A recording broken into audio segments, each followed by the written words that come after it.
Senator Maggie Hassan.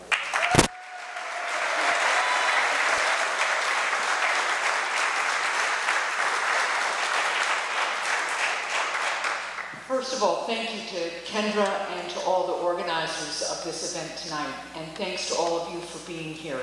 As Donna said, you are all some of the core people in our community who are there whenever your friends or neighbors are in need, and certainly your friends and neighbors and all of us are in need right now.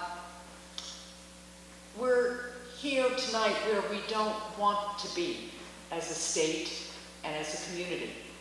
And frankly, we also don't need to be in this place worried about this budget at this time.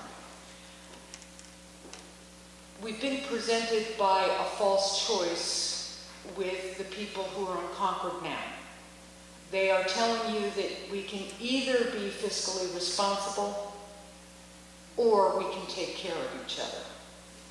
They're telling you that we can either be fiscally responsible or we can respect the human rights that are the essence of collective bargaining. Well, the fact is you can do both. You have both.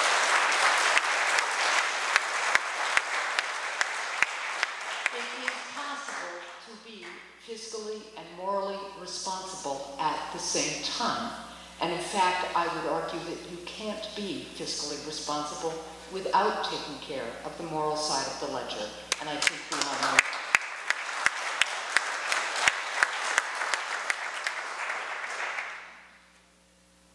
I want to talk for a minute. We've talked a lot about our public employees and about people in need. And obviously, we are all thinking about them right now as this budget is reaching the end of the legislative process.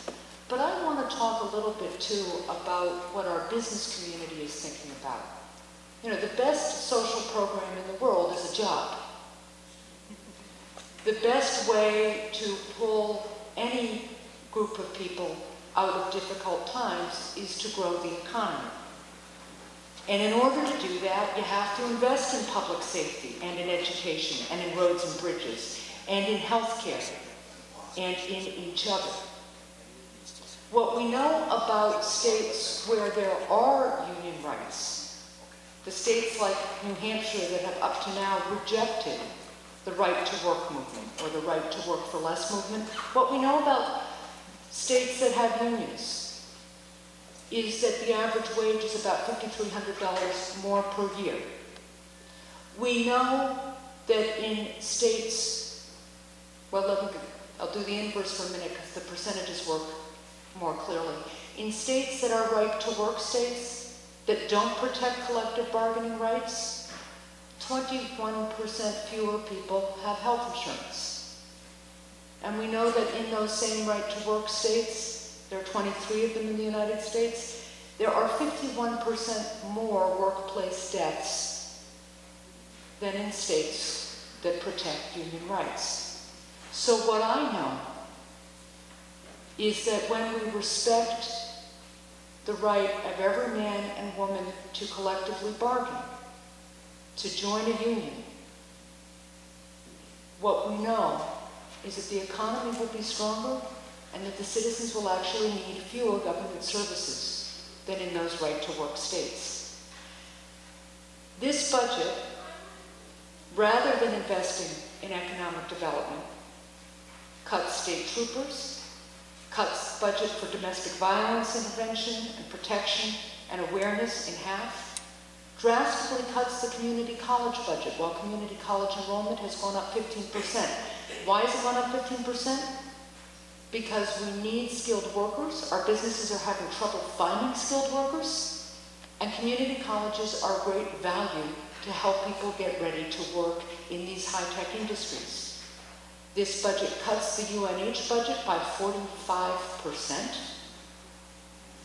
Again, Federal Reserve has come out with study after study. The best way to grow your economy is to invest in education and make sure you have a skilled workforce. And this budget cuts health and human services funding that may force layoffs at our hospitals, will leave 7,000 to 8,000 New Hampshire citizens without mental health treatment, and devastates our substance abuse treatment programs.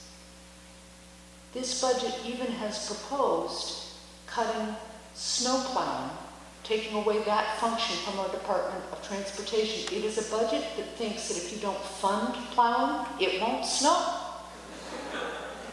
The fact of the matter is, we all know that that's not the way it works. We need to remind our legislators of that. The reason that we're in this situation is a very deliberate one. This state was targeted about a decade ago by ideologues from around the country who call themselves free staters. I call them anarchists. They're not even libertarian folks, they're anarchists.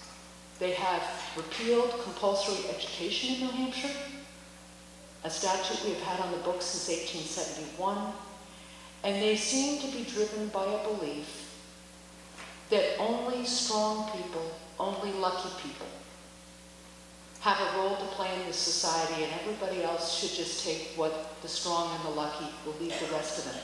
That's not how we have built this country. Remember, we started as 13 colonies with Articles of Confederation, and what we quickly learned is 13 separate colonies struggling with each other for primacy didn't do very well. We formed our Constitution and we ratified it and we live by it because we know we are together stronger than apart. And to paraphrase wonderful Governor Cuomo, American history is about the formation of a wagon train. We gathered to go out to the frontier. And there's a group of people, and right now they're the ones in charge of Concord, who believe that the only way to get to the frontier is to leave off the sick and the vulnerable and the weak, push them off the train. But what have we done in our history? We have gathered wagon and wagon and wagon together, and we have insisted, when we are at our best, that we get everybody in the wagon. Everybody joins that train. And the more we have included people, the more we have protected each other, and the more we have joined together, the stronger and better we have come. That is our American history, and that is our American vision, and it fits right here in the Granite State. So thanks for being here. Talk to your friends and neighbors, and let's all go out and make a difference. Thank you.